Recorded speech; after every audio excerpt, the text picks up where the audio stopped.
up the blitz. Flag is thrown. There's your first down and a lot more for Demaryius Thomas. Swing and a shot by Freeman.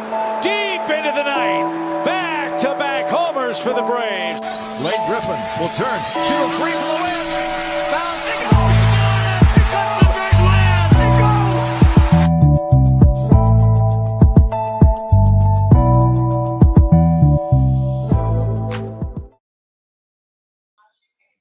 All right. Good evening. It's Friday night. You know what that means. It's time for the number one sports podcast in the world. It's on Sports for You. On YouTube, I'm John. Mark and Nick Freeze will be on the way. I figure I get this show started now so we can get into. We got a lot of stuff to talk about tonight on this football. You say it's officially Football Fridays now because last night we had the Hall of Fame game. And obviously, going down to Canton, Hall of Fame ceremony is going down tomorrow in Canton, Ohio. A star-studded class getting inducted into the Pro Football Hall of Fame. We're going to talk a lot about them tonight. We're going to continue a day. Shout out to Cody. Obviously, as we talk more AFC, NFC East on tonight. So y'all joining. But I couldn't do the show alone. Obviously, we usually have a guest or two during this time of the year, especially when it comes to the two-a-days to talk this AFC, NFC East, North, South, and the West. So here we are, and I bring forth my other half, 2/4 of the Fab Four, half of the Chaos Collective, the terrible Tahana twins, whoever you want to call them. Mama Drina, she's here, rep shit with her fins up. Little under the weather, because if you prefer to be a Dolphins fan, she's actually under the weather. So that's it. It's in the building. Hello. And she's in Texas, and I was asking her how hot it was. How hot is she hot? Because she's wearing long sleeves. But if you've ever been inside the Barbosa family compound, it's an ice box where your heart used to be. It is ice box. It is an ice box. It is humid and raining and ugly right now. And I am under the weather. I am feeling a little better that I appear and show my face since, everyone wants to know where I've been. Yeah, I think people are really out there blaming other people for your we have to clear things up. Let everybody know that they're blaming my better half. They're blaming people that you weren't. You didn't get buried in the sand. No, I did not get left in Corpus Christi, or blew away with the canopy. which is what happened. I am alive. I'm alive. We made it through. But we got a lot to talk about tonight because obviously it's this time of the year. August is always our two-a-days here on Sports for You and Master Debaters. We started out Wednesday. Oh, shut up, JoJo. There's my other better half. Ain't nothing my fault. I'm healthy. I don't know why everybody blaming me for stuff. I'm an innocent bystander in this. Oh. Just blame it's fine. Just blame the black guy for everything. Just blame the black guy for everything. Just a little bit. Jesus Christ. But just a little bit. But here we go. But here we are. Lots to talk about tonight. So we're gonna start a little. I'll get some of the basic stuff out the way. Let's get some hoop action out the way. We don't really talk much hoops in this time of. What did she say now? Do it, JoJo. Don't let me come up there. You won't do it. All right, you ain't gonna do spit. All right. Let's get to one hoop story that obviously that was talked about a lot last month, but now kind of got a little bit closure because he was introduced yesterday. Jaylen Brown officially introduced as a member of the Philadelphia 76ers, had his press conference yesterday, and obviously one of the questions was asked about his relationship. Has he heard from Jason Tatum? He said no.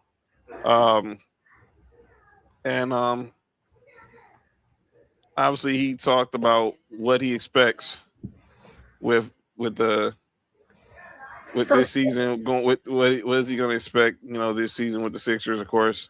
They also did sign some guy named LeBron James as well. But here's I heard that person's name before. Where have I heard his name before? I mean, you've heard it on this show. You've probably heard it on the show 10 million times. I'm trying to limit it. I'm trying to put a cap on the amount of times I say that dude's name.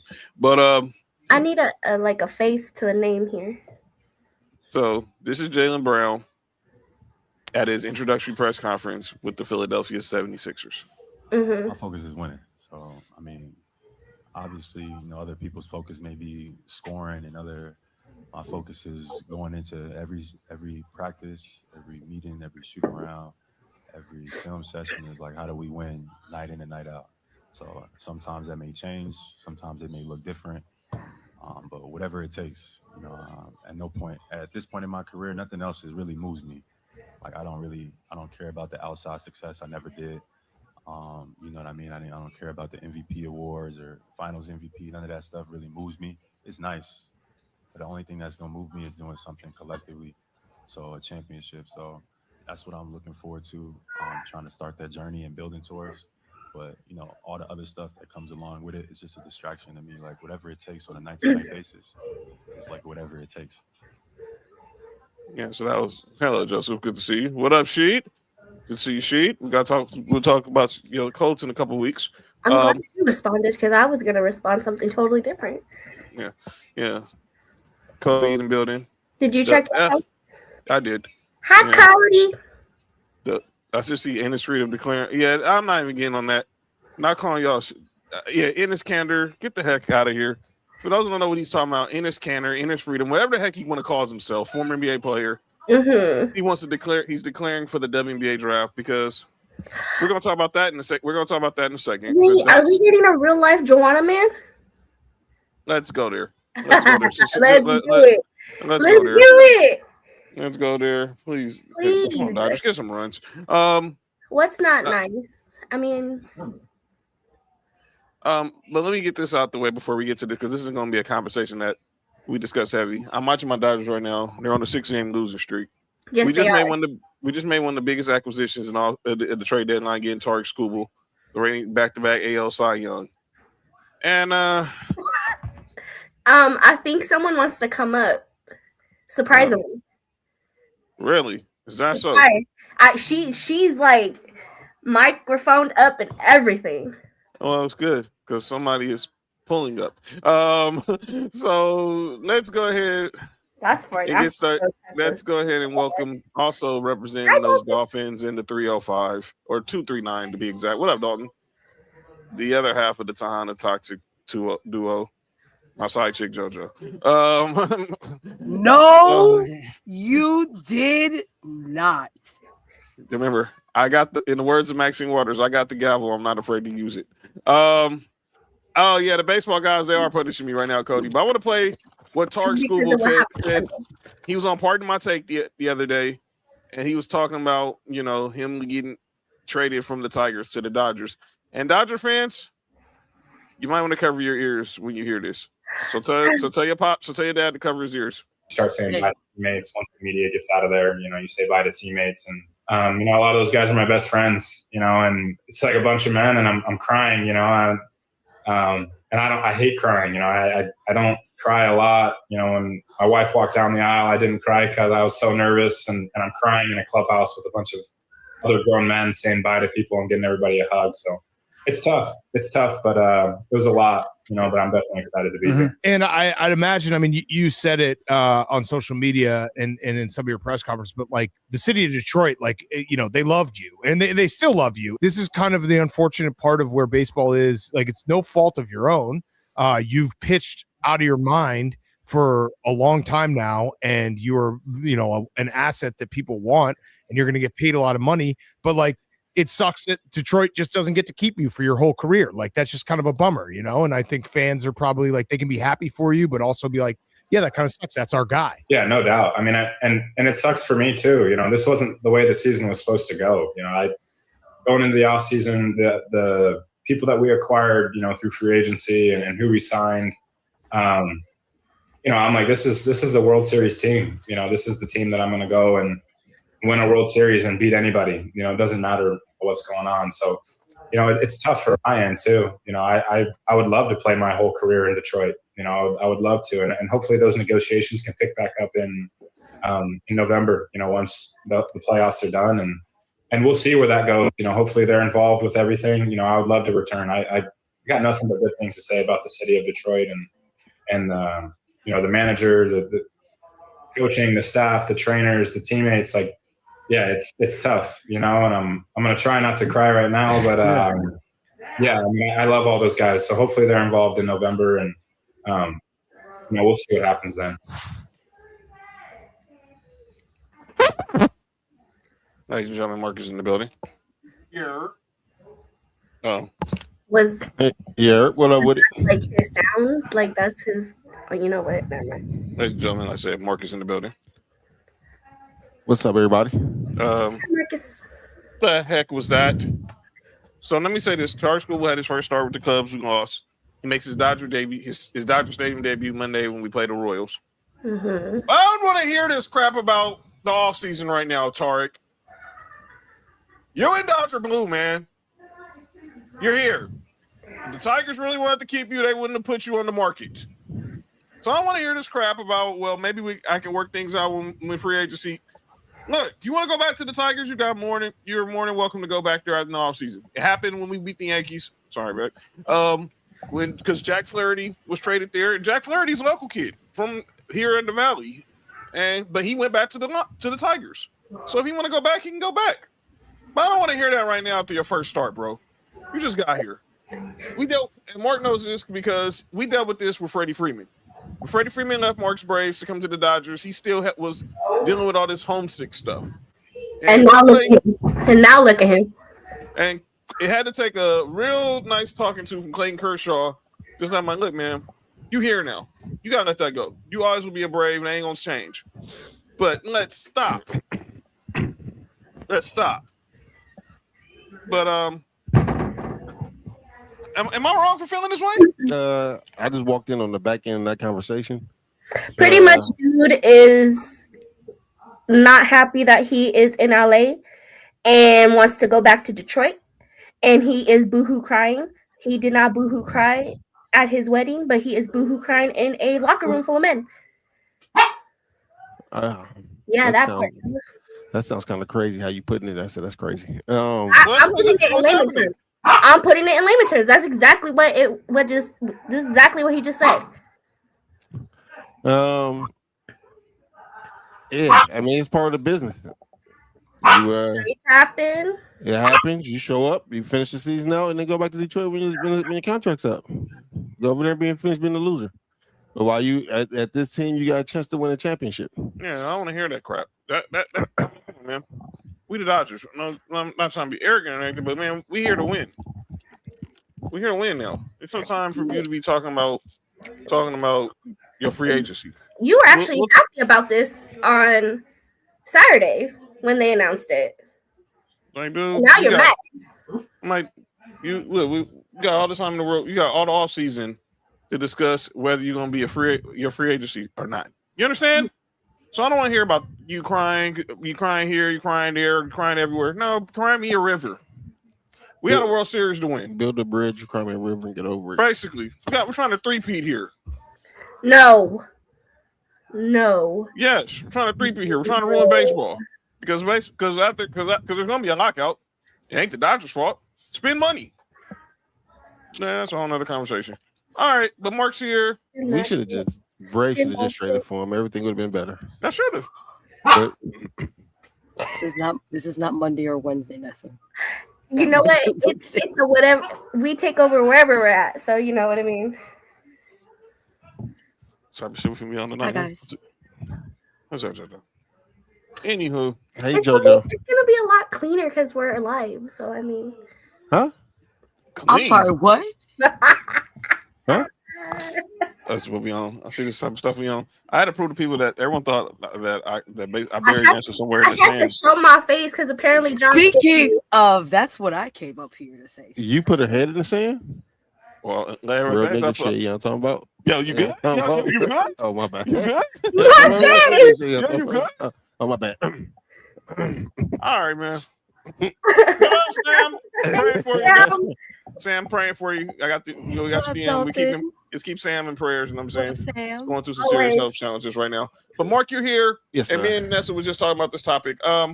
We're just talking. Nessa, that Corgi had Down syndrome, I think. But anyway, go ahead. No, don't be talking bad about that corgi just because that corgi put y'all second, okay? I'm not finna say anything that get us canceled by PETA. Last night we had a thriller on Prime Video in the W between the Aces and the Fever. Mm-hmm. And Chelsea Gray, who once again used the true definition of the point. He made history last night. Did you say Macy Gray? I said Chelsea Gray. Oh. Chelsea Gray. Chelsea Green? Also had nearly thrown away. Opportunity. Cash. That was nice. Good What deed. was that? Good deed. I was locked up. Taken away by I was locked up. Wilson. Who called that play? Shot clock No. off. That's a great 3 play. seconds. Chelsea Gray. Gray said, "Has he- Block. Yes, ma'am. That was a block right there. That was a dumb play This call. regular season. You got your, don't put Taylor Clark on no island with Asia Wilson? On You an got your best island, player Asia on? Wilson Who's that number Right player? there. That's true. able to come up with the deflection and steal, and then Vegas right And here. number one, why are they not sending her some help? She's She being does guarded it by the best again. player in the league. A The best 3 to defensive player go in to the league. overtime, and then a 3 to steal the game. Man, Lennox's mom can hoop. Shout out to Lennox. You talk Chelsea Gray about son. saving your best for last. That's why she's the point guard. Yeah, Chelsea Gray made history last night, becoming the first woman in WNBA history to have a buzzer beater, to have a shot to tie a game time buzzer beater, and a game winning buzzer beater all in the same game. Shout out to the point guard. Congratulate. Hit the button, John. Shout out to the point guard. To Chris Paul? Well, she's the female point guard. In fact, she went to the other school in North Carolina. Oh, she went to Duke? Yeah, that's only strike on her. That's only strike on the record. She went to Duke. Both the point guards went to terrible schools. They did though, right? They went to the wrong schools in the ACC. Yeah, we gotta go. We gotta get somebody else as a point guard, dang. Yeah, North Carolina. Michael Malone, go find the next point guard. Let's bring the next point guard back to Chapel Hill. But there's been a lot of talk about everything going on in the WNBA. It seems like every time we're talking about something in the WNBA, Sophie. Yeah, we're definitely gonna get there too. But let's go back to the last night's game. So last night during the game, Jackie Young from the Aces had a little words with some fans. Older white gentleman. Mm-hmm. What the heck was that, JoJo? Savage. Oh, she's here? She's in the comments. I sent you the stream. I've sent you the stream so you can join the party.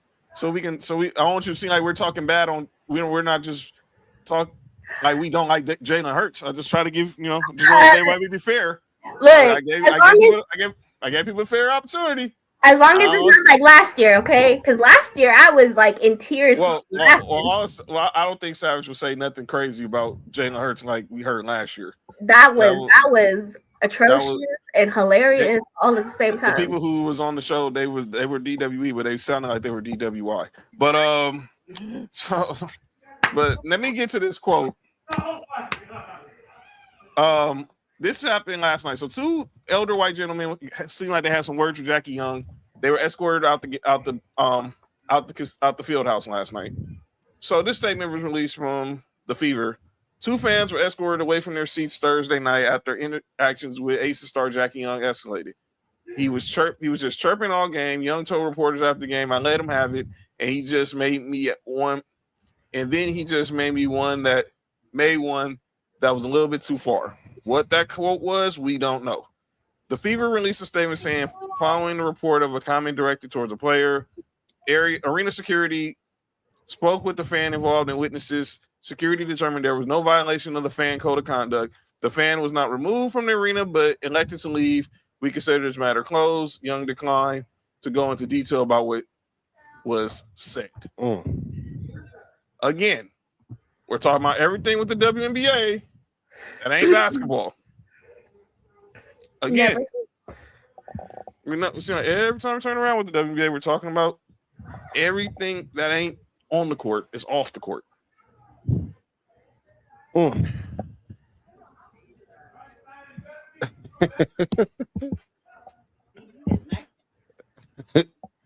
I wrong? No, No. But the thing is there's good play on the court. I think. Yes. It's the bad publicity that is getting more shine from the good players on the court. Yeah, I just think that as outlets, is no matter big or small, we just have to focus on the good things that's happening on the court rather than so much of the. I mean, I know we can cover some of the off the court things, but I think there has to be more focus on whatever's happening on the court because there's a bunch of good things happening on the court. In this cancer. We're about to talk about that in a second. There's a bunch of great things happening on the. So in this case, have you ever heard that all publicity is good publicity? Yes. Yeah. Okay. Well, in this case, it's not because it's out. Like I said, it's outshining. I'm the one with the buttons. Well, buttons. Certain buttons. All right. Let me be careful. I'll be careful. All right. I got you. See, I'm not even controlling anything. So JoJo, you can't be mad at me. Go ahead, continue, Mark. No, that was Nessa talking. Oh, go ahead, Nessa. No, I was just saying that the publicity here is not letting them shine. I know who it is, and you know who to yell at. Is it who I think it is? Yeah.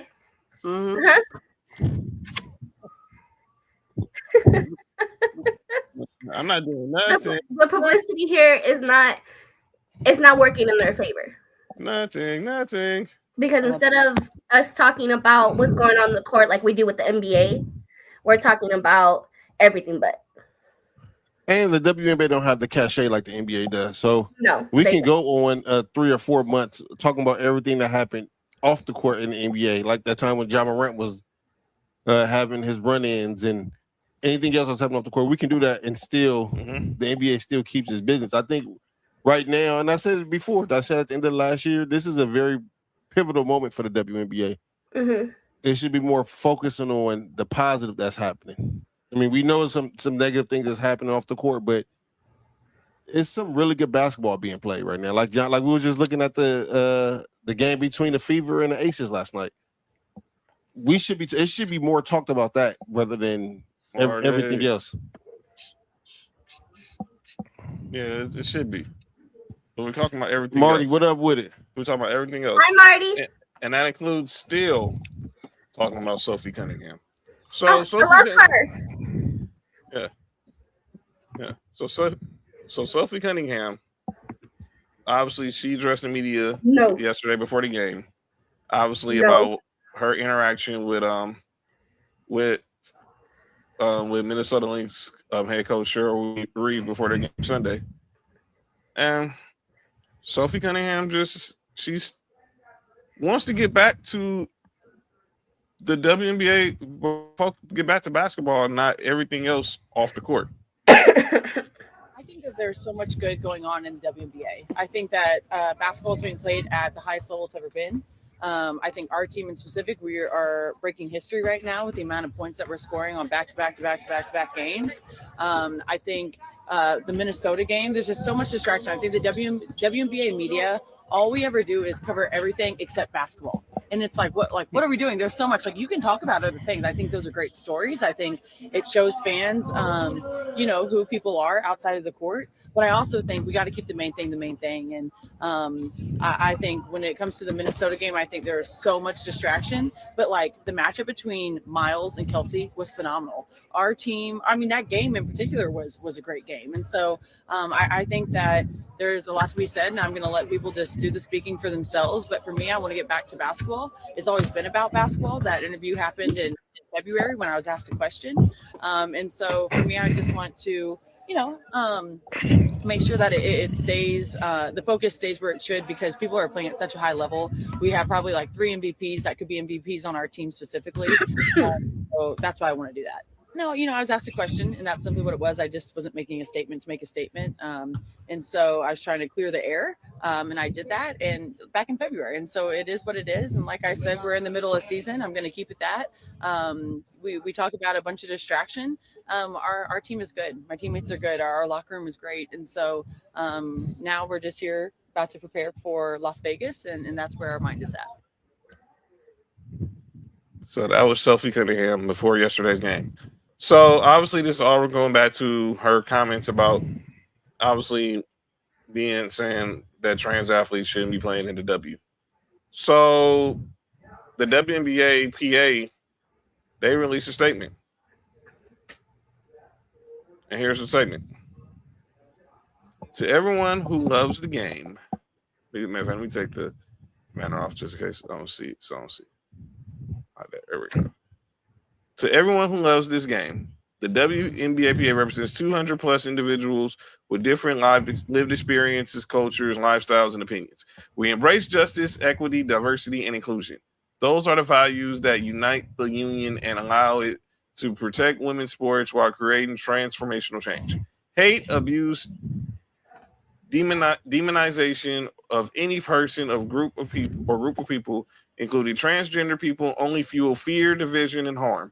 We will continue to have hard conversations, but we will not be used as political pawns. Support the players, support the fans. At games, notify security if you witness hateful, violent, or abusive behavior. Online, report abusive posts and drown out the bots and bad actors. At home, tell your elected officials to strengthen Title IX. That was from the WPA, the WNBA Players Association.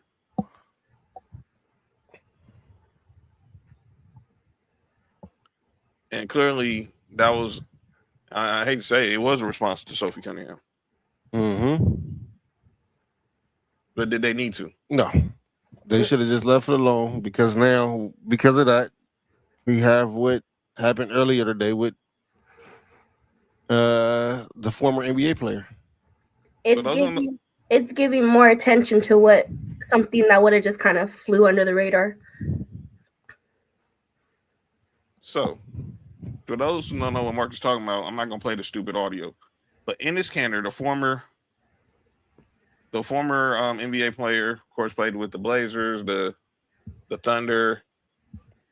He is gone. He's changed his name to Enes Freedom. And he said now he's going to enter the WNBA draft.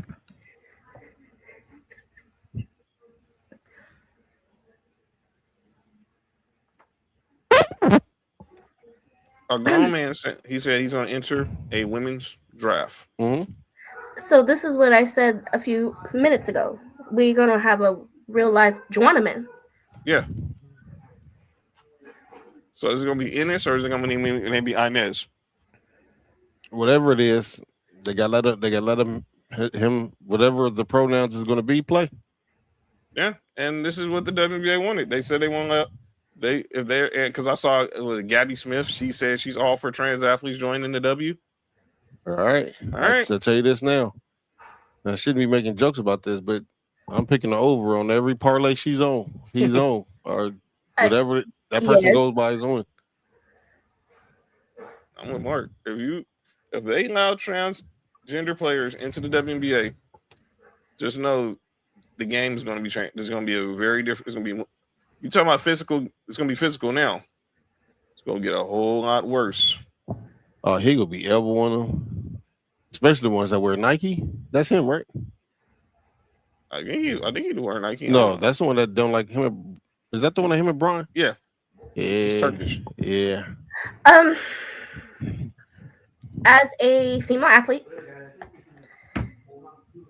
I'm all for inclusiveness, but this is where that genders are different come into play, because yes, there are females that are strong in stature and everything, but it's not always like that. And having a transgender player is going to change the dynamic of the game. And it's not just allowing that player in the WNBA, are they going to allow that the same way in the NBA? That's going to be the whole conversation that's going to be opened. I think this is just. I mean, first of all, I think he did it for attention because it's what he always does. He does I a don't lot. think it's serious. It's the same thing with the swimmer from the Olympics. Yeah, clearly he did this for attention. He does a lot of stuff. He's a clout chaser since he's no longer in the NBA. So yes, exactly. I just think like it's whatever. But I don't think he's gonna. He clearly knows he's not gonna get into the WNBA. And if they let a man in there, I mean, but you never know. We never know. You good? You all right, man? I didn't even say nothing, dog. What's up with y'all? All right, man. Fat, get out of the chat.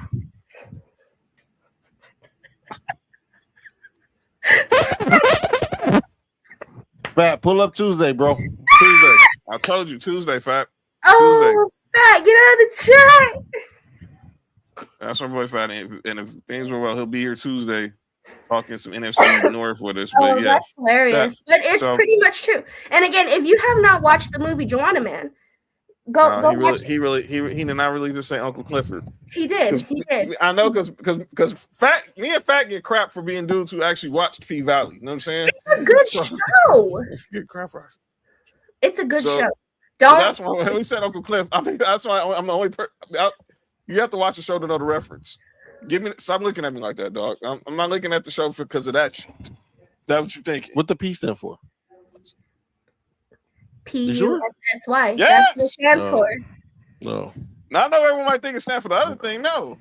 PUSSY Valley. Fat. Stop. Stop. Don't highlight that. Tonight. All right. Fat. I hate this dude, man. All right, man. Fat. Exactly. That's exactly what it's for. Thank you for the visual. Just be here Tuesday, Fat. That's all I'm gonna say. Just be here Tuesday. What are we talking about? What are we talking about? Oh, we get this crap out of here. Talking about we agreed. All right. I'm trying to say nothing so I don't get us fired. We don't have we can do what the WNBA didn't do. We don't have to say anything. Right. You don't have to say nothing, and it's not something that they're probably going to talk about. They don't want to get canceled either, because whatever side they're on, they're going to get told shit regardless. That's a fact. Because there are people that are for it, and there are people that are not, and the women that play, the players themselves, whether they're against it or not, someone's side is going there. It's SOL. They're shit out of the left. It's a lose-lose situation. Man, they cool with it until dude dunk on them and put his balls in their face. It would, you know what? Never mind. No, it wouldn't be, no.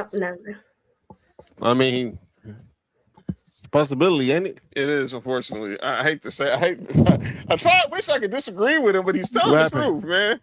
So, it would be technically a surgery that they don't have to have, no.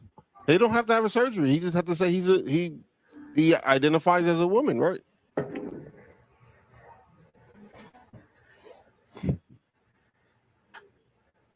Babe, on to the next bullet point. Next bullet point.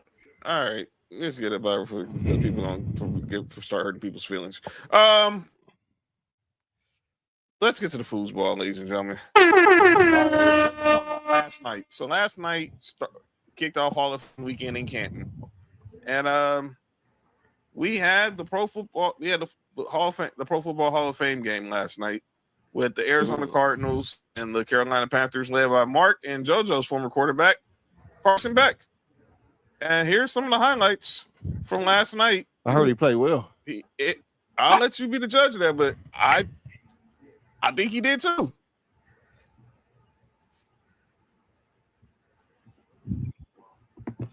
What a highlight? From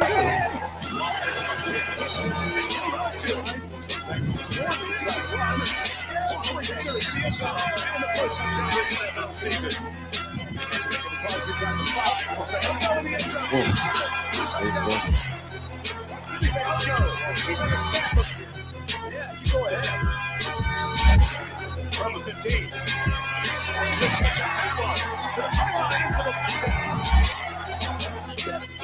Those two guys.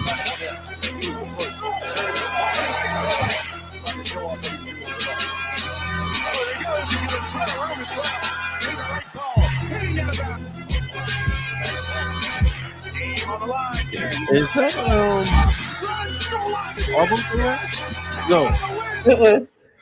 Hayes King. I forgot what school. Hayes King. Did he? What school did? This was last night. You said his name is Hayes King? That's Haynes. Haynes King, the quarter. I forgot what school he went to, but he was a rookie as well. I think he went to Georgia Tech, if I'm not mistaken. But everybody's talking about your boy, y'all former boy, Carson Beck last night. Georgia Tech. Yeah, Georgia Tech quarterback Haynes. No, not that. Just your boy, Georgia Tech Yellow Jackets. That's right. Carson Beck last night in the first half and the first drive of the second half. Then they went to Keaton Slovis. But Carson Beck, 15 out of 19, 188 yards. You just saw his touchdown pass. He actually looked like Mark, and do not shoot the messenger. They said he looked like Carson Beck of Georgia. Ooh. Huh. When did he look like that? I said don't shoot the messenger, Mark. I just want to say that. Yes. When did he look Yo, like Mo, that relax. Diggs is getting oh.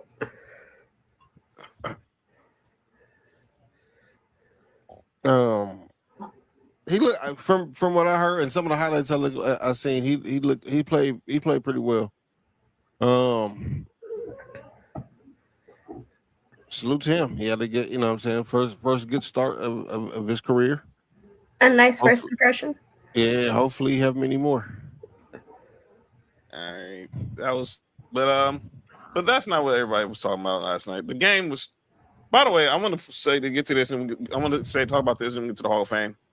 So during halftime, they did a couple of things last night. So Mike Tomlin made his debut last night on Football Night in America. True. I'm not judging Mike Tomlin's analysis off one preseason game, people. Okay. Let's pump the brakes. He didn't have a good game or what? I was listening to 17 today, and producer Emily, she's a Steelers fan, thought he was going to be boring, thinks he's boring, and thought that even before, and even when he took the job. But I'm like, okay, and he's boring. Well, just be excited for Mike McCarthy. But I'm not judging Mike Tomlin's analysis off a preseason game. Talk to me week one. And then they did the ice bucket challenge. Salute to Chris Johnson. Salute to Chris, TJ2K. Maria Taylor made sure she didn't get none of that ice went on her wig or her hair, whatever it was. She made sure her hair was not going to get wet. But they brought up they was previewing the kickoff game, which is going to be the Patriots, the rematch of the Super Bowl between the Patriots and the Seahawks, and they brought up Mike Vrabel. And obviously, Maria Taylor brought up, obviously the incident with the whole Diana Rossini thing and how he took day 3 off of the draft, which I still think is crazy. I mean, if they need you for day 3, what the hell did you stay for day 1? Let me shut up. But I thought this story was over. It should be over. I mean, why are we bringing this up? What's the purpose? It's not no purpose to it. They just looking for something to talk about. And you said they were talking about that last night. Mm-hmm. Mike Vrabel had nothing to do with that game last night. Absolutely not. I'm like, why are we? What are y'all bringing this up for? What's the purpose? Clout. Yeah, I don't need to bring this up, and that's between him and his family, and her and her family, and let's leave it at that. Like Aaron Rodgers kept trying to bring it up on McAfee's show the other day. I'm like, shut up. So let's get to what the real reason why they were in Canton last night, and that's the Pro Football Hall of Fame ceremony that's going down this weekend. And we got 5 great in members going into this year's class. And I want to play some highlights from all their careers. Let's first start. Shout out to the Hall of Fame with, yeah, shout out to them on a Freaky Friday. With Luke Kuechly, a former, obviously, longtime Panthers linebacker who got in on his second year of eligibility. If y'all didn't remember, everybody remembers Luke Kuechly as a star linebacker. Obviously, his career ended short because of concussions, but his first 8 years. What? And this interesting. There's plays I've made solely based on what I've seen on tape. Kind of have the same routine every week for what I do. All the stuff I write down, you'll see certain things, and if you make a couple plays because of that, I think it all ends up being worth it. It looked like a play where Luke Kuechly knows exactly what the offense is going to do. He said, Jameis Winston, I'm going to step right in this throwing lane. What did you see there? I've been waiting on that route for Eric Reed picked that route, same route last year at home. First and third down, they threw the dig. Remember that play? As you study during the week, you can pick stuff up. If he lines up here, he likes doing this. If this guy's on this side of the field, he likes doing that. If he lines up here, he's got a certain route tree he likes. Patriot scream! That's when the game really starts to slow down. Kuechly backs up. Manning from a clean pocket. Into the air, incomplete. My goodness. That was in the Super Bowl against us. So fast and so well. Yeah, that's my guy, DT. I saw that on tape this week. Once it went 4, I was like, I know what you're doing. If you can find Bears pass up on a lot of people, Sam. Don't let Fat see that. Seen at practice, you can apply them in the game. Hey, Titty, it's coming right here. That's a part of the game that's fun. Here's to the left. Kuechly hit up. Thomas Davis scooped it and rolled a touchdown. Dude, what's the problem, man? See how quick he is to read this play. You feel his tackles. He's got. That was Luke Kuechly. What do you remember about Luke Kuechly, Mark? He was a terrorist. He was a terrorizer in the league for a while. He wasn't the best linebacker. He was one of the top 5. He was top 2. It was him at that time. Him and Patrick Willis, right? Yes. You said it. He was a problem. And he was different, man. And you can tell it was a perfect mixture of like instincts and studying. And you can tell he just played off what he was going with, but he also know what he was seeing. Dog, them are the best defenders, man. He was going crazy. Shout out to Luke Kuechly, man. He saw the field. He saw the field and attacked. I would have loved to have a guy like that on my team any day. From his rookie year, he was an All-Pro every year except to his final year. Probably passed to see. He's probably passed because they had Urlacher and Briggs. Yeah. He said he looks like Andy Samberg on roids. That's crazy. But he was so good, man.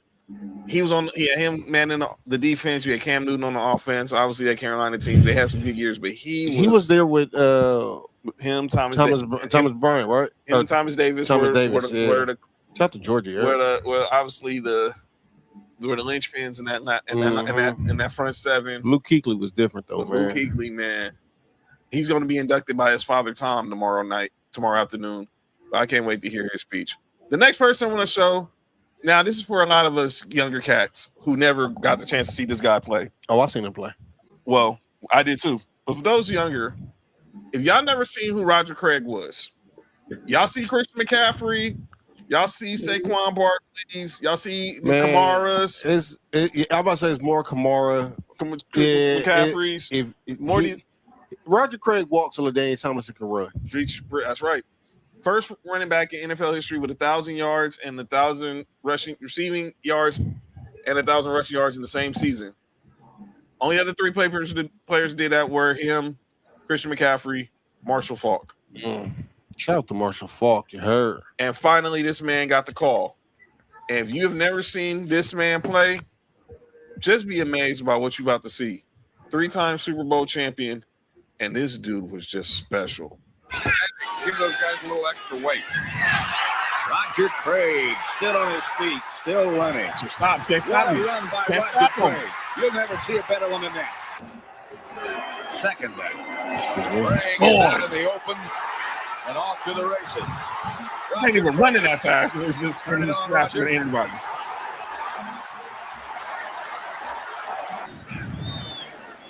On the sweep. Handoff is to Craig. Craig steps in. Rooney. Yeah, I'm going. And still going inside the front of zone. Let him take it in. But he just had that great run before this. Now we all know that he was a hurdler and he could do all this stuff. He just gets up over everything, just keeps those feet and knees going. 1. Craig, first down, up the middle. Gone. There he goes. Live catch him. Sorry, Nessa. Montana looking. Fires it complete. It's Roger Craig. Miami 3. Roger Craig inside and just boom. Oh, this is the Super Bowl. Yeah. We didn't call ourselves old. Relax, JoJo. Underneath. You did. Second down and 15. Was this Super Bowl? This when they played the Niners, when they played the Dolphins in the Super Bowl, right? Yes. Man, he just had a step. That's too much speed. Another one-handed catch. Reaches That's when out. Miami had the worst defense who ever made it to the Super Bowl. Draw play. Roger Craig. Quick cutting by Roger Craig and he'll score. Montana on the roll. Bengals in the Super Bowl. Throwing deep. Complete to Craig. Whoops. And Craig is You know, you see the league that's happening like Roger Craig on the passes to Cowboys. Craig. Montana hits his running back. And Craig. Oh, great. Second down. Covering my eyes. That was 55, and you ain't got to tell me. Here's Roger Craig. Oh, sorry, Patrick. The screen pass and Roger Craig. On. Look at him go. There's the Ace. Montana up the middle of Roger Craig. Touchdown. Down and 10. He was a receiver in the backfield. Pass out to Roger Craig and Roger Craig. Knees the chest. Knees the chest. See that? The second gear this dude had is just insane. Young, wide open is Roger Craig. And for a running back. No, great route runner, period. Roger Craig Facts. is up the middle for the touchdown. It's a track and field. This one was with the Raiders. Touchdown, Roger Craig. Great Then with the drive the Vikings. Vikings are working on. Sweeping wide is Craig. Touchdown. Afford to run the ball in this situation as well. Randall Cunningham. Roger Craig. John. Roger Craig throws in for the touchdown. Chris Carter in motion. Blitz coming. McMahon gets rid of it. Jimmy McMahon was his quarterback. Deep and it's incomplete. Or you Is thought? it caught? No, yes, it was caught, people. Roger Craig. That's came up with insane. He done all that since the Bills, thank God. My God, Broncos on there a few times, especially when we played them in the Super Bowl. Golly. How did it take? Why did Pro Football Hall of Fame voters, you guys are idiots. Why did it take this long for him to be? His 30 years. I think it took this long because his teammates, unfortunately. For those who know, his teammates, he had some guys named Montana, Rice, Charles Haley, and some coach named Bill Walsh. Yeah. Steve Young. Unfortunately. So when you have Hall of Fame players all around you, again, kind of somebody's getting diminished. I know. That's why it's mind-boggling to me that Torrey Holt is still the only member of the greatest show on He turf. should be in the Hall of Fame. Not in the Hall of Fame, but man, he was good. Another person that's going to get in. We're not going to talk too much. It's not even much to show about this guy. He was a kicker, but he was the all-time leading scorer in NFL history, and that's Adam Vinatieri. So it ain't going to be much, but he had some highlights. Oh, you good? Got the distance, and it is good. 10-0. 57-yard field goal try by Adam Vinatieri. He's got the distance, and it is good. A career-long 57-yard field goal. Smith puts it down. And Vinatieri's kick is good. I don't to know. Win the game. Good question, George. Vinatieri with the kick from 43 yards, and he does it He was clutch. again He was clutch. with 1 He's second. clutch. Yo, relax. Kick on the way, and it is Set the all-time points record. history. LeBron has. scored What up, Dale? points in the history Hi, Dale. Dale, what up? Adam Talking to Vinatieri. stuff in 2 weeks, bro.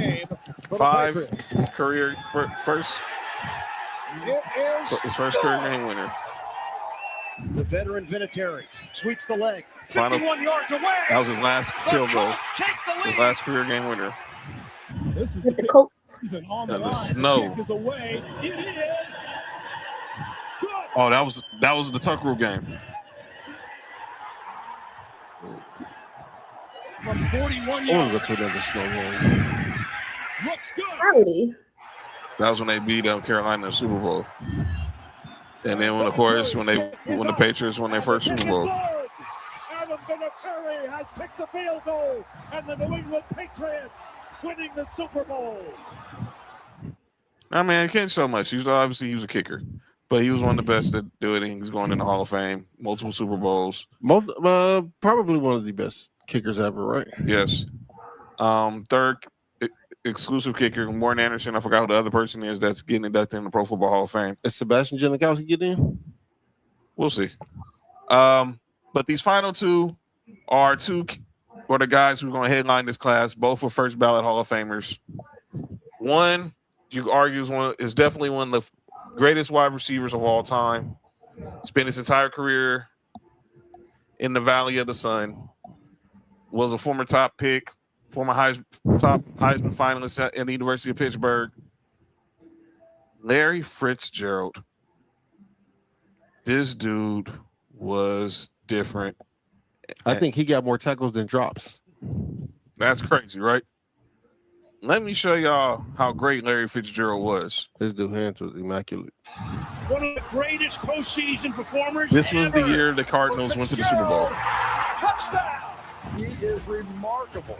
There's Six the sure-handed Look at Fitzgerald. 6 catches, 101 yards, wild card. It's a spectacular catch. 8 receptions, 160. I remember that year. They beat the Panthers. Oh, Larry 267 yards receiving in time.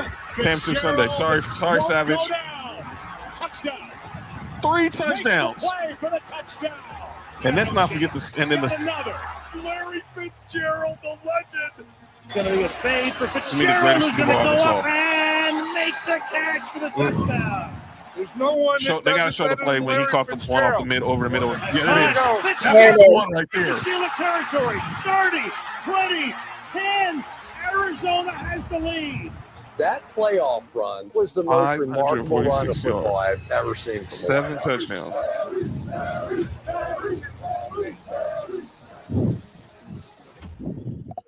I can show more. I could go all day with highlights of Larry Fitzgerald.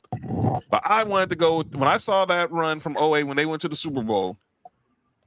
That's just a little bit of what this dude did over almost 2 decades in the NFL. As Mark said, the dude hand catch radius was just insane. I can't remember watching the game when I saw Larry Fitzgerald drop a pass. Me neither. And he played with a lot of trash quarterbacks. Yeah, I forgot who was his first when he came in the league. Who I think Jake Plummer. He had Jake. He had Jake Plummer in Arizona before he went to Denver. Then obviously they drafted Matt Leinart. That didn't work out. He gets with Kurt Warner. They go to the Super Bowl. After Kurt Warner retires, they tried bringing in a bunch of these Kevin Cobb and John Skelton, and that didn't work. And then officially they brought in Carson Palmer at the end of his career. They almost got back to the Super Bowl in 2015, but ran into Carolina that year. I would really love to see Peyton Manning and Larry Fitzgerald in the Super Bowl one time. By the way, man, Arizona, they really dropped the ball. You know, Peyton Manning almost really considered going there before he came to us, right? And they had Fitzgerald there? Yeah. Who was that running back? It wasn't It didn't Edge. really matter. It didn't matter. It didn't matter. And they had just – and I wonder if they do that. When did they trade Anquan Bolden to Baltimore? Ooh. You kidding me? You keep talking. Well, find out when they traded Anquan Boldin. He's about to look it up. That's why he's saying. I know because I know how to think. Peyton Manning, the Larry Fitzgerald. Oh my God, dude, you gotta be great. Bruce Arians, 2010. Okay, and Peyton Manning ended up there in 2012, the year they Baltimore won the Super Bowl. Mm-hmm. But dang, dude. Imagine if they never traded Anquan Boldin. You would have had Anquan Boldin on one side. You got Larry Fitzgerald on the other side. You had and then it didn't matter who the running back was. It wasn't Edgerrin James. It might have been Edgerrin James at the end of the road. It might have been Edgerrin James at the end of the at his time in Arizona. But man, that was a team that really had a chance to get. But Larry Fitzgerald was that dude. One of the best receivers I ever seen in my life. And I'm grateful to see this dude go in the Hall of Fame. But the last guy going in the Hall of Fame, some people thought this dude's career was going to be written off after a shoulder injury, but he ended up going to a whole nother state and became one of the greatest passers in NFL history and turned Louisiana into Breeziana. Drew. The man who's probably going to close out the ceremony tomorrow afternoon. He is Drew Brees. Brees taking his first NFL snap. That's the first career NFL completion in zone. Touchdown, Chargers! He's play fake, gonna go deep. Curtis Conway. He's that completed pass sends him over the 10,000-yard mark, and he's going to go for What makes Drew Brees so great is there's no secret. He puts in the work, he puts in the time, he puts in the dedication. Wants to go deep. Downfield, he's got Robert Beacham. Over the middle, that's Colston. As Brees moves for downfield for Meacham. New Orleans. Ball Nation. The Saints have won the Super Bowl. Dude, his son was with him. That little boy is now like 19 now. Year in and year out is nothing short of amazing. The fifth touchdown pass Brees today. Brees on third down. To the end zone. Climb in the pocket. He's over 50,000. The fourth player in NFL history in the 60,000 club. That's Drew Brees, now the third quarterback ever over 70,000 career yards. Wide open. Wide open. And Smith one away to do it. Drew Brees. There's only one word that comes to mind. Greatness for another mighty mark. Will he get it here? Yes! Touchdown pass, 5-4-0 in the 504. Shout out to Joe Brees Tess. now over 80,000 career passing yards. That could be it for the great and future Hall of Famer, Drew Brees. Be clear. Sam, don't start. Don't What he start. said. Don't start, Sam. 70,000 of them yards were after he left the Chargers. Mm-hmm. Miami dropped the ball on Brees. In the doctors, I'm gonna be fair. The doctors dropped the ball on Drew Brees. They told him his career was over. At the beginning of high school, Drew Brees and Reggie Bush were the reason why I liked the Saints for a bit. Like I would root for the Saints for a bit. Yeah, I was glad to get Drew Brees out of the AFC West. But man, golly, that dude put on a clinic. Obviously, they win the Super Bowl with the Colts. Against the Colts. But I said 70,000 of those yards were just from 06 through 2020 when he was for them 14 years he was with New Orleans. And this dude spent 5 years here in Southern California playing for the Chargers, the team, and they had some good teams. They did. Him, Daniel Tomlinson, you had Keenan McCardell, you had Antonio Gates. Obviously, Marty Ball was there. Marty Schottenheimer as a coach. But he goes to New Orleans. I know people thought his career was over. The Chargers had just drafted Phillip Rivers. So, and clearly, if you think about history, everyone's talking about how they dropped the ball. Guys' favorite team. I'm a Broncos fan. Bills Mafia, you heard. And seen this is record for the Dolphins. Vincent Jackson, that's right. RIP. Vincent Jackson was on those Chargers teams. And that played a lot of things changed because of that. If Drew Brees' shoulder does it clears, the Dolphins don't sign Dante Culpepper. No, they don't. Nick Saban doesn't run back to college. If Drew Brees pans out, maybe not. But things happen for a reason. And now he's going his way to Canton. He'll be inducted by his coach, my coach, Sean Payton, tomorrow. And those are your Pro Football Hall of Fame class of 2026. Congratulations. Larry Fitzgerald, Roger Craig, Luke Kuechly, and Adam Vinatieri. And we'll talk Tuesday about those who are going to be eligible in 2027. It's the likes of Rob Gronkowski, Ben Roethlisberger. No. Well, those are some of the two most notables on the list, but we'll talk more about that on Tuesday as we're talking AFC and NFC North. All right. Let's get back to the conversation at hand. And sorry, John. Go ahead. Again, congratulations to these guys. We have one more former NBA player that's saying he's transgender. Sometimes he identifies as a woman for the sake of basketball. Oh, my God. Who's this? Royce White, the former first-round NBA pick. This dude.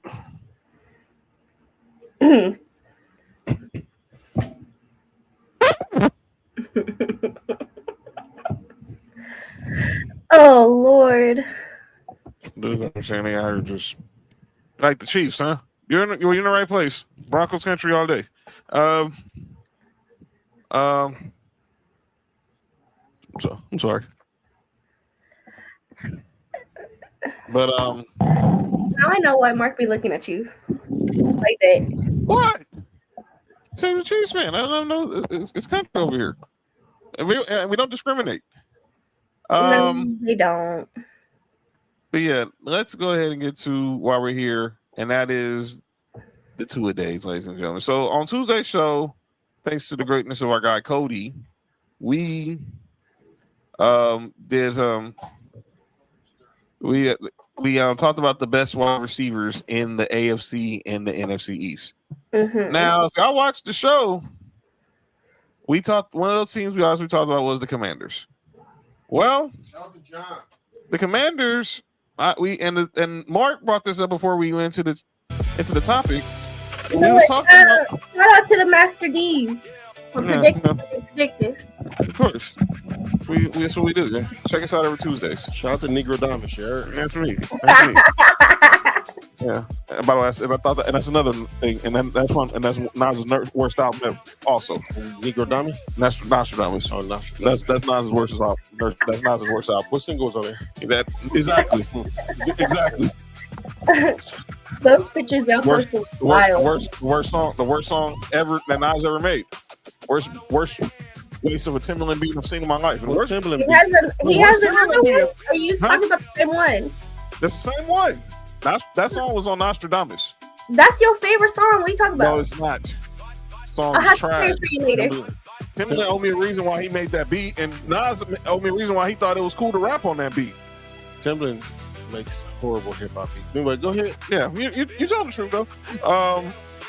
But we talked about Stephon Diggs. Obviously, he was on the market after the Patriots decided to let him go, and we all made some predictions. There was talk about him maybe going to the Eagles, going back to Buffalo, going back to the Texans. And then I also threw out there, I heard that him being a native of the DMV, the Maryland area, of course, played at his college ball in Maryland, the Washington Commanders could have been a real possibility. Well, 24 hours later, so I guess their GM was watching the show, and he was like, you know what? Them master debater guys really got a point. And there it goes. Master D's, man. The Master D's. And that is Stephon Diggs signed a 1-year, $12 million deal with the Washington Commanders. So you have him, hopefully a healthy Jaden Daniels, and scary Terry McLaurin on that offense. I just felt like, obviously, I wish Nova was here. I know Nova got something to say about this. She will be here. She's trying to, she's waiting for her husband to get home. So she to relieve her of the kid duty. She would have been here Tuesday too, but Nova King will be here real soon. But let me get y'all thoughts. Stephon Diggs in the nation's capital. Jaden Daniels, Scary Terry. They're going to have a new offense because obviously now Cliff Kingsbury's with the Rams now. So we need to do the rankings of the best receiving room again, right? Yes, go there. Let's go there. So, and let me shout out to Cody for making this dope graphic. This dope graphic right here of all the possible receivers, the depth charts for the AFC and NFC East receiver rooms. So now let's look at the Commanders that stay there with now the fact that they have Stephon Diggs, to add with Terry McLaurin, Traylon Burks, Luke McCaffrey, Jalen Lane, De'Ami Brown, Antonio Williams, and Van Jefferson. Obviously, the question is, and I think Mark asked this at the end of the show, in the segment, you put him on the inside, you put him on the outside, and you move Scary Terry into the slot. It was Cody who asked that. Okay, it was Cody. Okay. It was Cody, but it was an automatic yes. Yeah, that was Cody. It was automatic yes. So Cody asked that, and we all agree, you're going to have him on the X or the Z, and you moving Terry McLaurin into the nickel spot in the slot.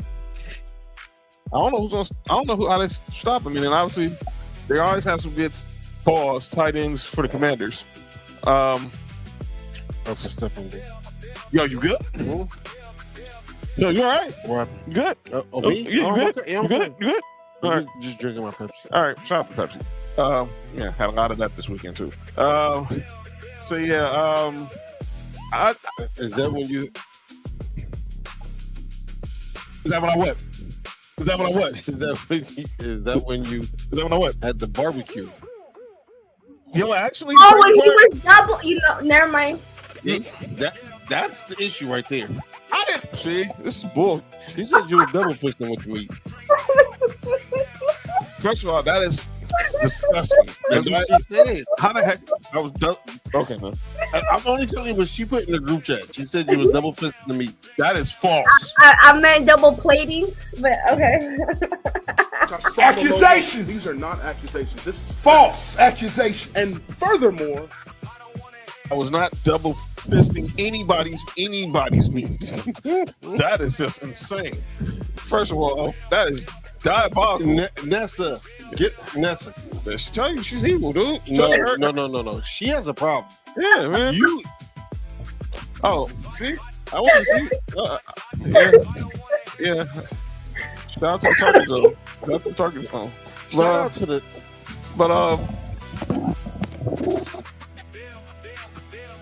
I'm sorry, I said that. But let's look at this chart.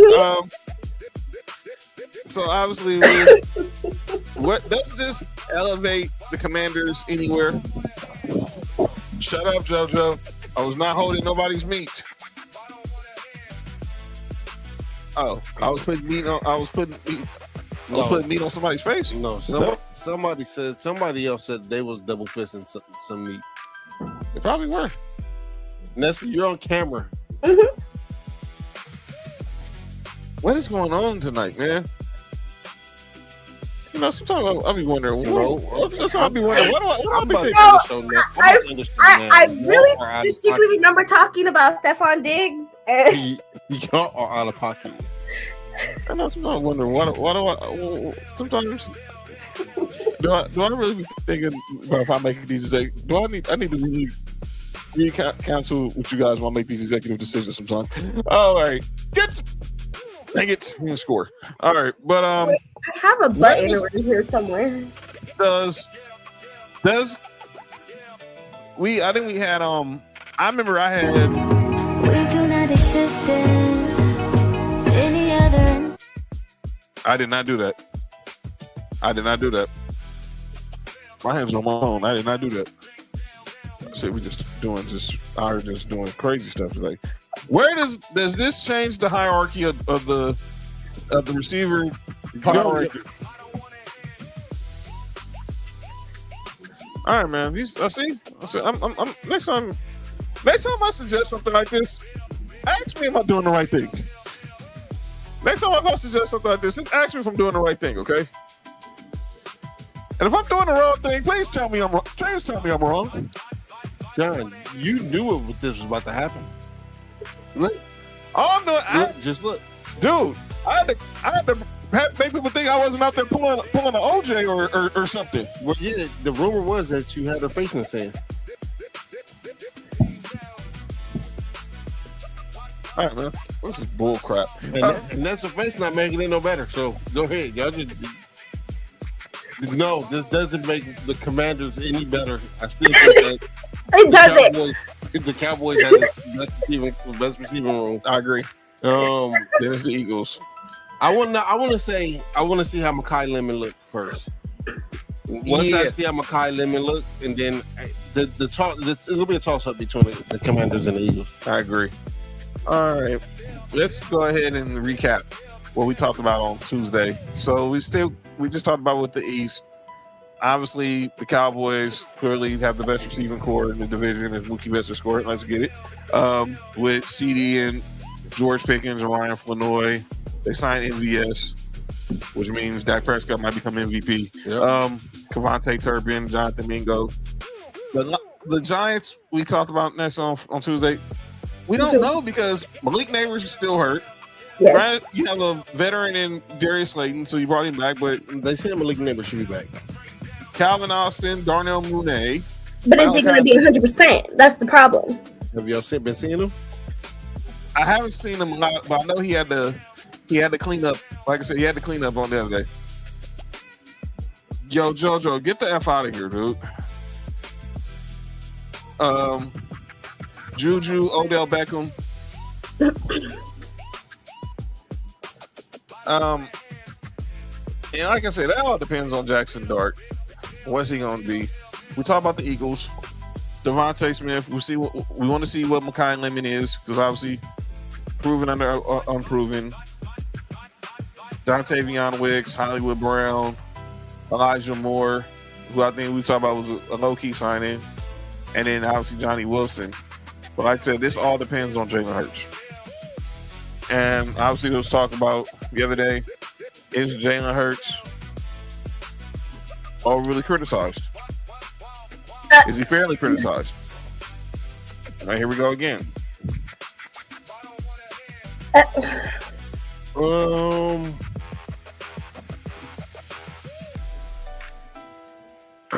I think Jalen Hurts is.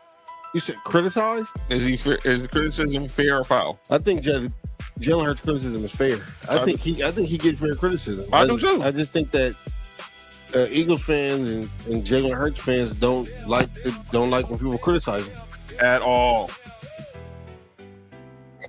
I think that's where the problem is. That's definitely what the problem is.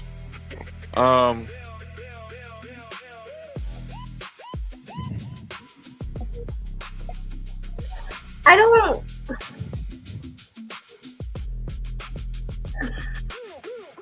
know how to put it. I see, as a just put in the comments. She says she don't know where to put it. Eagle fan, as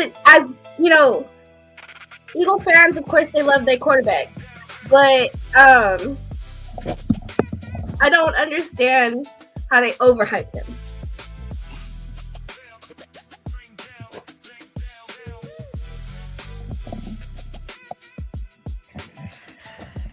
All right, what the hell is going on here?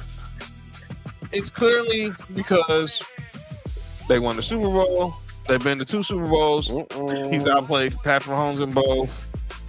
But let's be clear. Last year, he did not have a good. They said he was better than Josh Allen. No. Better than Patrick Mahomes. No. Better than Joe Burrow. No. Stafford. No. Okay, so that's what I'm saying.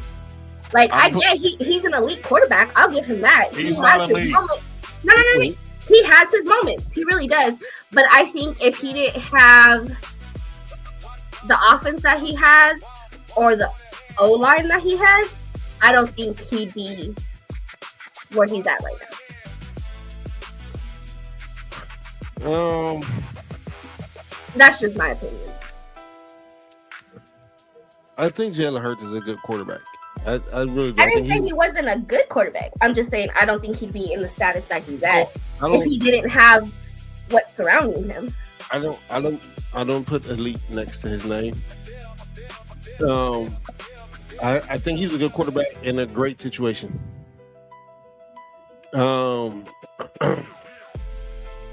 I think he's good enough to get the job done. And I think he's good enough to win you a game or two.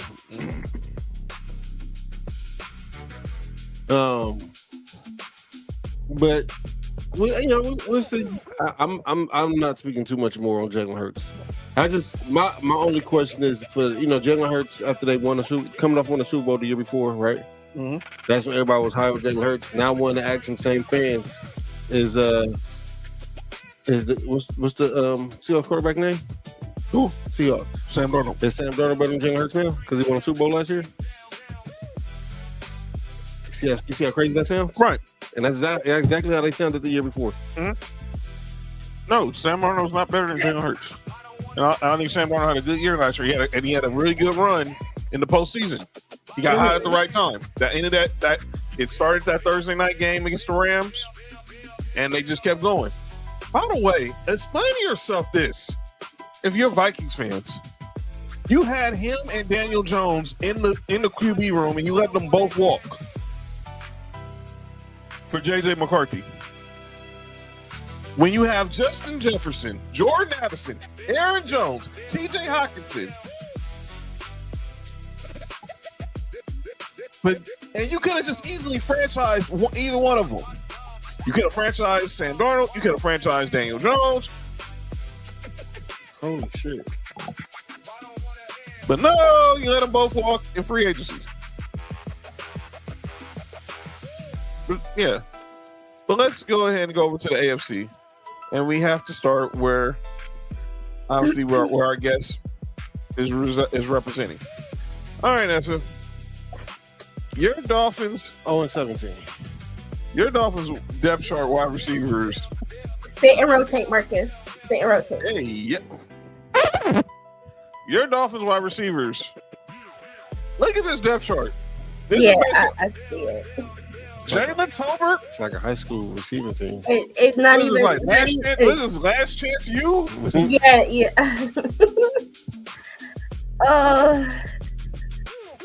Tutu Atwell. Chop the Tutu.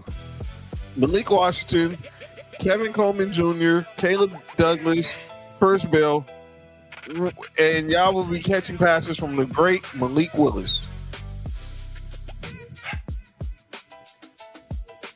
It's that Jalen Tolbert is like our number one. Like how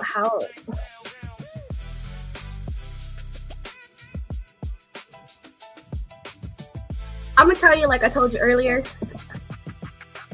we're rebuilding. We're rebuilding into the Miami Packers. And there are only 3 games that I truly care about this year. And one of them I know is not really going to be. It's not gonna win in our favor. I'm hoping 2 of them go in our favor. What game? There are 3 teams that I only care about on the schedule. Oh. There are only 3 teams that I care about on the schedule, and one of them I know it will definitely not go into our favor. Broncos. No, I want that one to go in my favor. It won't. I want it to though. Our boy 504 finally says Dolphins will take to eventually pursue Lamar Jackson. They don't need a tank to pursue Lamar Jackson. We don't need a tank to pursue Lamar Jackson, but we don't. He'll be a free agent after this year, right? He has no more guaranteed. Well, he has no more guaranteed money left on the contract. The first week of the season. Oh, the Raiders. Technically, my family Super Bowl, and yeah, that's about it. What's the other one? The Bills. Oh, the Bills? Yeah, and I know that one's not going in our favor for shit. I would be so surprised. In Miami, y'all have a better chance. In Miami than in Buffalo, yes. But yeah, we are definitely rebuilding, and I see a few wins. It's more on the scrape of our teeth wins, but I don't see a good season. I will be completely and utterly shocked, and I will eat my words from today's episode. Shocked, I say. Yeah, yeah. But So now, where do you rank who these receiving cores? Who has 1, 2, 3, and 4? Rank them. oh, you want me to rank them? Yes.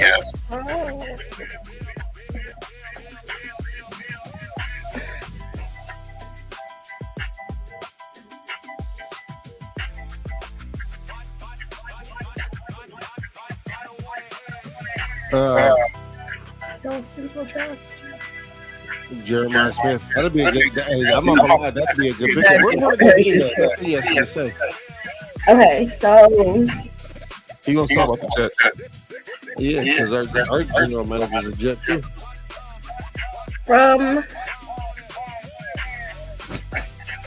I can't even rank this. I can't because in reality, Jalen Tolbert, Tutu Otwell is actually, I would put him above Jalen Tolbert from what I have seen on his fantasy stats and from what I've seen watching him play. I'm gonna exit out right quick. We'll echo right quick. Hold it out right quick. Me echoing? I'm echoing. We'll hold it.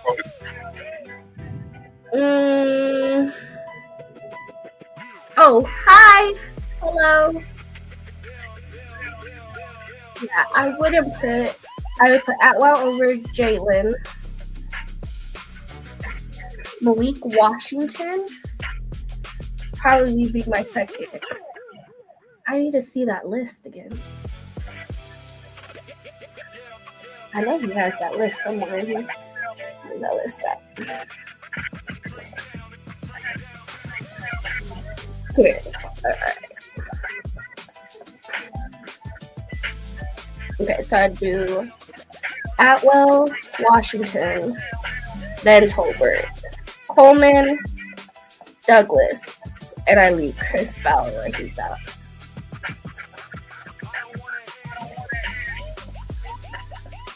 Compared to everything else.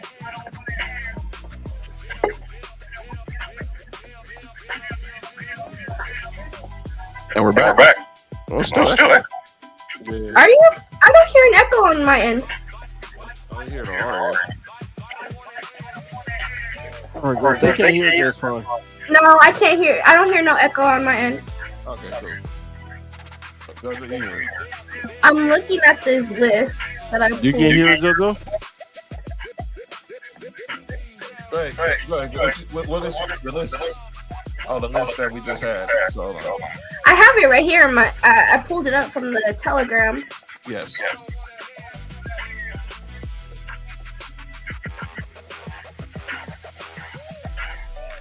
Yeah, I put my list out already, but I'm looking at the other ones compared to everyone else. Yeah, we have a very slim chance.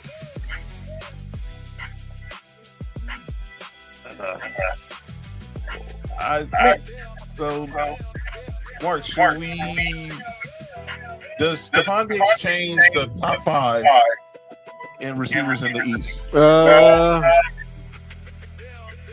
had City, Malik, Devontae, Garrett Wilson, and AJ Brown. Not for me. I don't think he changes here for me either. I agree.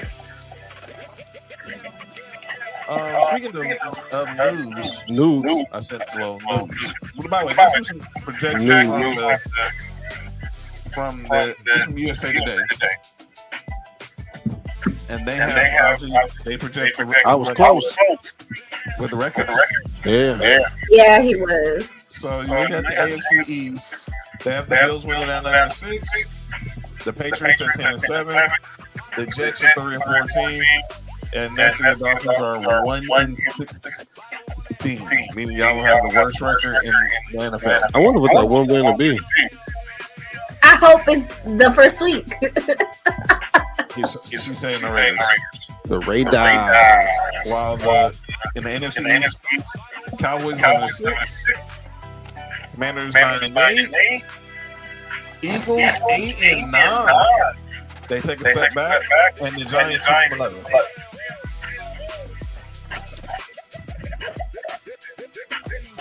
I feel like we might get maybe like 2-3 more wins again by the scrape of our teeth, but my hopefulness is not very hopeful for our season this year. Dalton says the Cardinals and the Jets will have the worst record.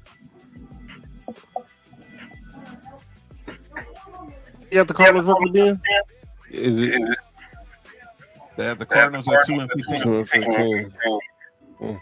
So that will be the teams in the sweepstakes for Arch Manning. Meanwhile, as we get ready to have we have some news in the NFL. R&B is not R&B music. Oh, I was like R&B. What? It's running back getting paid. Hey. And all these running backs got paid this week. Bijan Robinson, Jonathan Taylor, and now Jahmyr Gibbs. Jahmyr Gibbs now is the highest paid running back at 3 years, $75 million with $51 guaranteed. You have Bijan Robinson getting $50 guaranteed. And then you have Jonathan Taylor at $39 guaranteed. Are you okay over there? Are you just really happy for Bijan Robinson? No, I was happy Andy Pius at home run. Oh, okay. And let's not forget Jeremiah Smith getting $50 guaranteed as a rookie. He ain't even played a snap yet. All these running backs are worth their contracts, do you think? Yes, those three, yes. Yeah. So let me make this under. So Bleach Report put these three together in a start, bench, and cut. So start with you. You got the start, bench, or cut. Jahmyr Gibbs, Bijan Robinson, and Jonathan Taylor.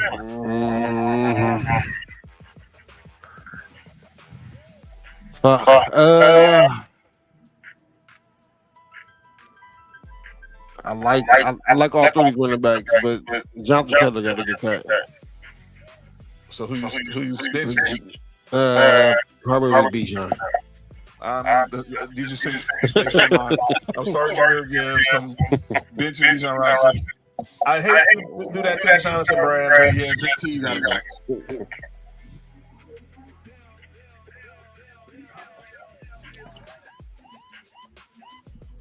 That's it. What was the question? Start, bench, cut. Oh, shit.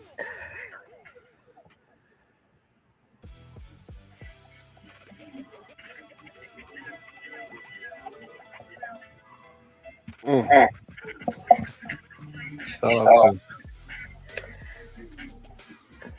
gonna bench Jonathan Taylor.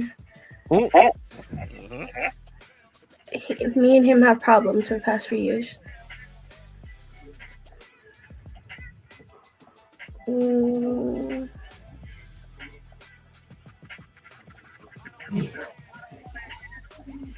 What's the third? Is Bijan Robinson, Jonathan Taylor, and who's the other guy? Jahmyr Gibbs from the Lions.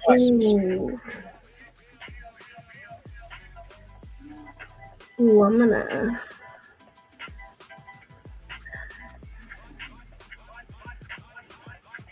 I'm start Gibbs. I guess I'm cutting Bijan Robinson. Whoa! Okay. All right. So as we conclude the 2 days of the AFC East, give you more your chance to give y'all teams pep talk before we get on another. So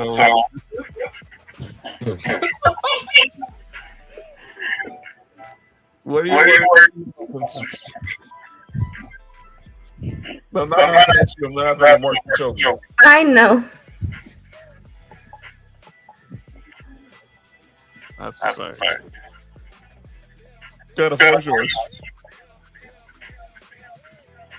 Again, I say this is a rebuild year, so I hope we just get our shit together, please. Get your shit together up in the main office. Start meshing. We got a new coach, quarterback. Oh my God, we got new everything. This is a building. This is a building year. And start trials and error now. That way we can get it together for the next season. That's it. Oh, and please, again, I should just say 2 at this point because that third one is never gonna. It won't happen. 2 games that I care about. The first week in Christmas in the Christmas. Y'all play Denver, right? It's December 6th. Is it December 6th? December 6th when we play. December 6th. Yeah. At least make it a close game. In Denver? In Denver. Oh, it's gonna be snowing at that time. Never mind. It's gonna be a good game, you guys. You guys. Fins up, baby. What? I want to see what our defense look like. I want to see what Jim Leonard got cooking up for us. Offense, we've had worse rosters and have finished top 10 in offensive production. So I figured we'll figure that out. To me, everything will boil down to the defense. If we can learn to make stops when we need them, create more turnovers, get more sacks, we should be all right. I will say this, as a Dolphins fan, I don't want to see the Bills succeed, but as a Josh Allen fan, I do want to see Josh Allen win a ring. So there's that. What can I say this as a Bills fan? Go ahead. We don't care what Dolphins fans think. I know you don't. I'm gonna order more jerseys so they're bad juju in your house. That's okay. I got the trick to that now. Oh, do you? Yeah, when they come, just throw them over John's backyard. Yeah, automatically send them to John's house. Yep. As soon as they come to the house, I'm gonna just drive them over and throw them over the fence. John don't have a dog, so there's nothing else to worry about back there. No, there's nothing but cats back there. Paw. I said the other word, but we live. Oh, John, put my name. And that note, it's time for the alternate say never duplicated segment. There, people say stuff is going to it's what we do it. Let's jump in. It's time for calling out names. So I have Draymond Green on top, and he has some advice for VJ Edgecombe in the wake of the Sixers signing LeBron James. And this kind of been the dumbest thing. Now, Draymond says a lot of dumb stuff. So here's another dumb thing he said, courtesy of the Draymond Green show. Yeah, so, it's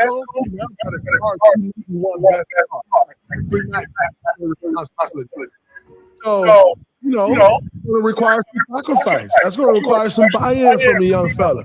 Young fella had a great rookie year. He coming back into his second year thinking like, yo, this is my chance to take that jump. He kind of a fifth option. I think when you look at the biggest losers in this situation, it's arguably VJ Edgecombe. If I'm VJ Edgecombe, I'm not sure I'm arguing with the summer that the 76ers have had. If I'm just VJ Edgecombe's agent, because this could affect a lot for VJ Edgecombe. Like, you go from being sometimes the second option when Embiid was out to sometimes being a fifth option. It's a big difference. I don't know if y'all understand like how big of a difference that is. So I think the person who's going to have to figure the most out is VJ Edgecombe. He's still inspired. He still want to be great. He still want to be an all-star. This ain't really set up for him to do that. So he's going to have some figuring out to do, and I think this team is going to have some figuring out to do. It's not just like, all right, everything's good as gold. No, you got to make some stuff work. You got to move some stuff around. you're gonna have to figure some stuff out. You're gonna have to put a good system into place. So, love the moves, love the roster. Sometimes so much talent and so many pieces can be a problem. Have to figure it all out. But needless to say, I don't think it's that much talent, but they do have some figuring out to do. I think they definitely got some figuring out to do. We'll see. Okay, that's one thing. My second final name, because it's also tied to the Sixers, is Kevin Durant. And this, I was trying to figure out who's more. Oh, jeez. You know that? Last time they put 3 20-point scores on the team, they said it was unfair. They got 4 25-point scores. So hell yeah, that'll be competitive, man. That'll be a great team to watch.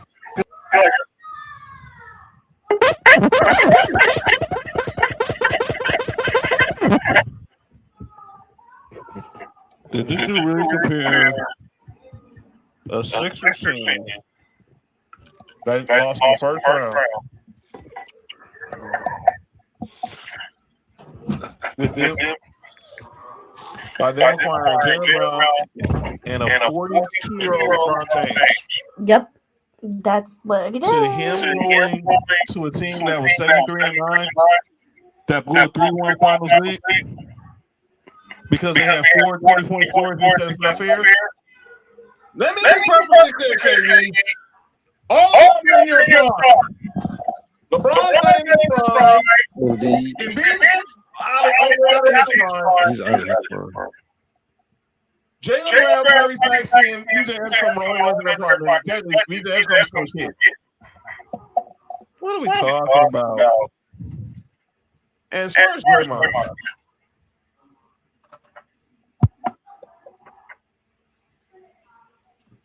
would you be saying that if LeBron finds the Warriors? That you have to be the fifth guy. You're the fifth guy. But I think it's different, though. The point he's making about Bacon is not completely wrong, but also like it's not really none of his business. Right. And I think that it's enough great basketball minds over there to figure that out. I agree. I just don't agree with him speaking about what he thinks BJ should do. Mark, you got anybody about next? It's tied to your Kevin Durant with T. Oh God, what did he do? Because he kind of agreed with this the same situation. He said it's comparable.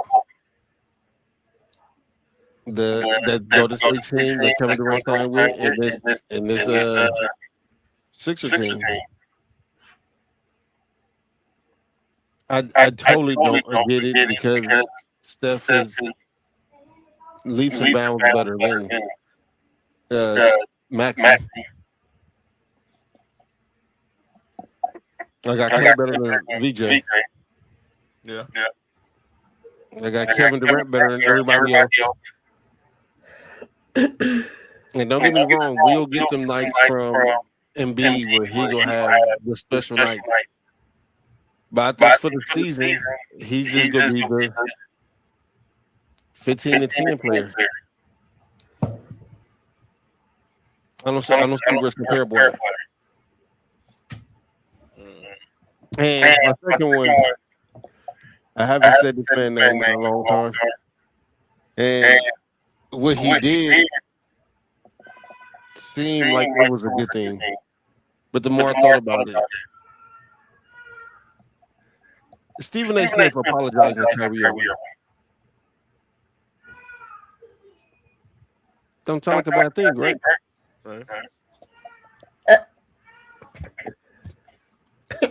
One, he did it already. Yeah. Years ago. Yeah, 5 years ago. Now he's doing it based off political gain.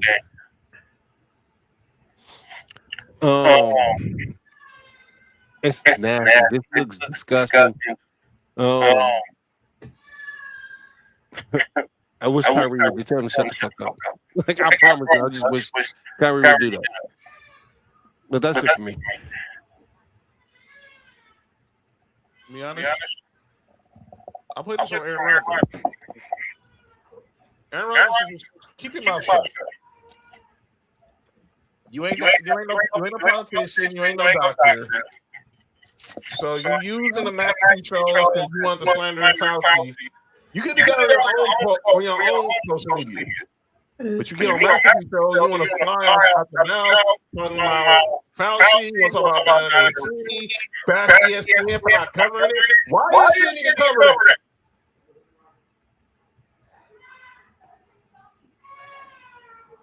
I need to ask, what's the purpose of ESPN? Well, we can watch Sports Center and the Highline. Mike Vrabel has an affair with Donna Rossini. What in-game does ESPN have for that?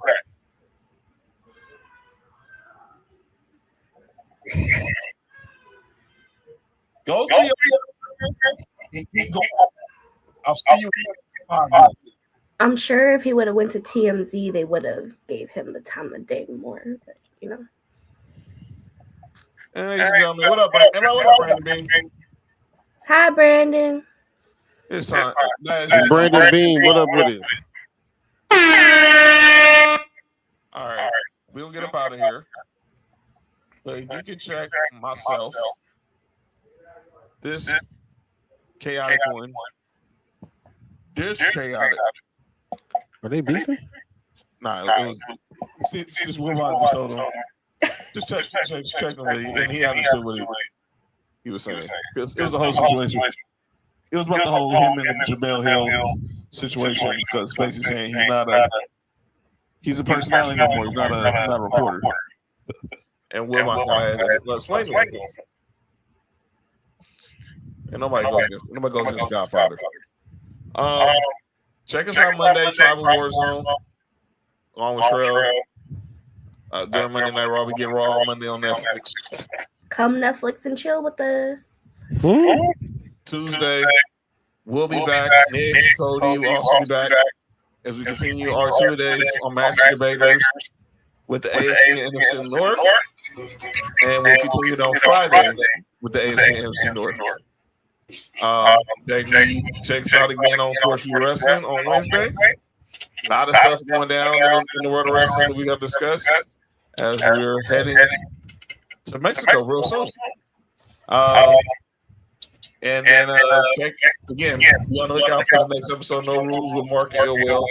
Keep your notifications on IG at No Rules Podcast. Because when they go live, they go live. And make sure you support the fam. Check out JoJo and Marks from Mike's on Thursdays. We have our brothers JT and Cheech. And check out the Chapo with our brother Dale. They'll be on there. And on Best in the World on Thursdays. And that's it. Make sure you hit the subscribe button. Sports for you. Ballers and Birds. That's it. JoJo's YouTube. Master Debaters. Master Debaters on X and Instagram. Soon to be on TikTok. There's an Only John's code that just went up. Who the hell did that? You good, John?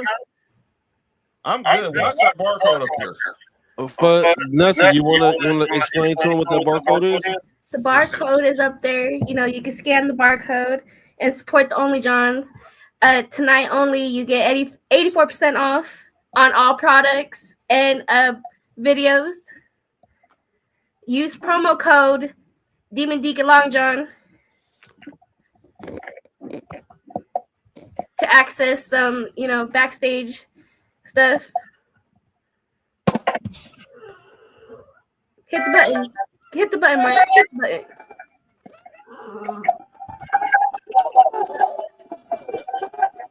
Please support the Only Johns.